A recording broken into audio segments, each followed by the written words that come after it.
Eh ben bonjour tout le monde. On entend souvent dire en jardin-forêt que vous pourrez avoir une production qu'au bout de 5, 6, 7 ans, ce qui est en partie complètement faux. Et on va le voir aujourd'hui notamment grâce au goumi du Japon. Alors le goumi du Japon, il s'appelle en latin Elaeagnus multiflora, famille des Elaeagnacées.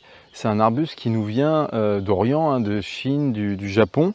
C'est un arbuste qui a plusieurs propriétés. En plus d'être un super bon comestible, c'est quelque chose qui va être fixateur d'azote, qui va être un brise-vent, qui va être mellifère, qui va pouvoir comme ça aussi soutenir les populations d'insectes sauvages ou domestiques.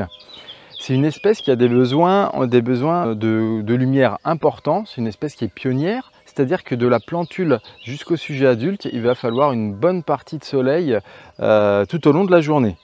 On peut voir néanmoins qu'on peut quand même aussi lui procurer un petit peu d'ombrage à des moments donnés et il va entrer en production. C'est ça qui est vraiment intéressant sur des sujets qui ont déjà 2 ans. On a un début d'entrée en production.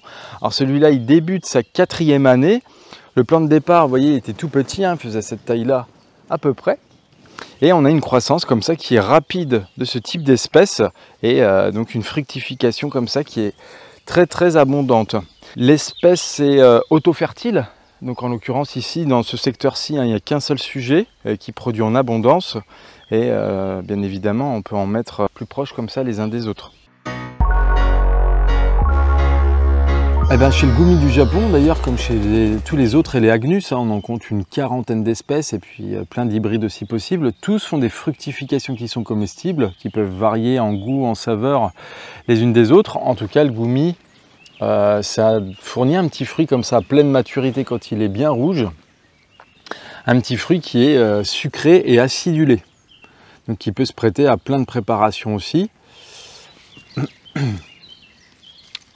En cuisine sucrée, en cuisine salée, puisqu'on peut le réduire, faire des vinaigrettes avec, etc. En plus, c'est aussi un super aliment parce qu'il contient beaucoup de micronutriments, de vitamines, d'antioxydants, un peu à l'image du goji ou de baies de certains berbéris. Alors, est-ce qu'on peut le confondre avec d'autres plantes? Un risque de confusion, effectivement, avec les espèces proches, notamment par exemple avec Elaeagnus umbellata ou un Elaeagnus qui va être à feuilles persistantes, qui est Elaeagnus xebenjei, qu'on voit beaucoup dans les haies. Mais comme on le disait auparavant, tous les Elaeagnus fournissent de toute façon des baies qui sont comestibles. Celui-ci, en l'occurrence, le goumi, va être un des plus petits du genre. Il va atteindre un maximum 3 mètres de haut. Les autres Elaeagnus, ils vont être avec des tailles plus conséquentes.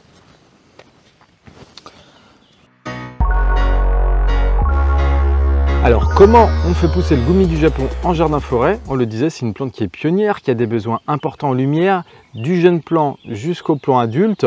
Il va falloir lui trouver justement un secteur qui va rester en pleine lumière, un secteur qui est relativement ouvert en jardin-forêt. Peut-être si vous êtes intéressé par le goumi, vous allez vous dire où est-ce qu'on peut le trouver chez un pépiniériste. Il faut taper le nom latin, donc Elaeagnus multiflora, et vous verrez comme ça toute une liste aussi de pépiniéristes par exemple qui vont vous le proposer. Sinon, vous allez chez le pépiniériste proche de chez vous et s'il ne le produit pas, demandez-lui, suggérez-lui justement de se mettre à ce type d'espèces qui va être des espèces qui comptent aussi parmi les espèces un peu stratégiques pour reforester, pour recréer du sol et puis pour produire de la nourriture aussi facilement. Si vous voulez le multiplier chez vous, soit c'est par bouturage, soit c'est par semis de graines qu'il faudra stratifier, c'est-à-dire soumettre à une période un peu froide et humide, en l'occurrence l'hiver, un minimum de 2 à 3 mois.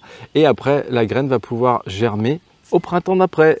Et ben voilà, l'Elaeagnus nous a prouvé qu'il était un bon arbuste avec des petits fruits rouges et surtout il nous a donné une information hyper importante, c'est qu'on peut produire très rapidement en jardin-forêt et d'ailleurs on peut produire dès la première année, c'est-à-dire que vous allez implanter votre strate de la canopée, les grands arbres qui évidemment au départ vont être tout petits. En intercalaire, on va pouvoir faire de la culture de plantes annuelles, les légumes qu'on a l'habitude de consommer qui poussent en plein soleil. Et en même temps qu'on va récolter ces plantes annuelles, on va aussi faire de la cueillette de plantes sauvages. Ça, dès la première année. Et après, on aura comme ça une entrée en production d'autres plants, à l'image du goumi qui produira des petits fruits comme ça dès la 2e année. Et ben, en tout cas, on espère que cette petite vidéo vous a plu et on vous dit à très bientôt pour la prochaine. Ciao, ciao!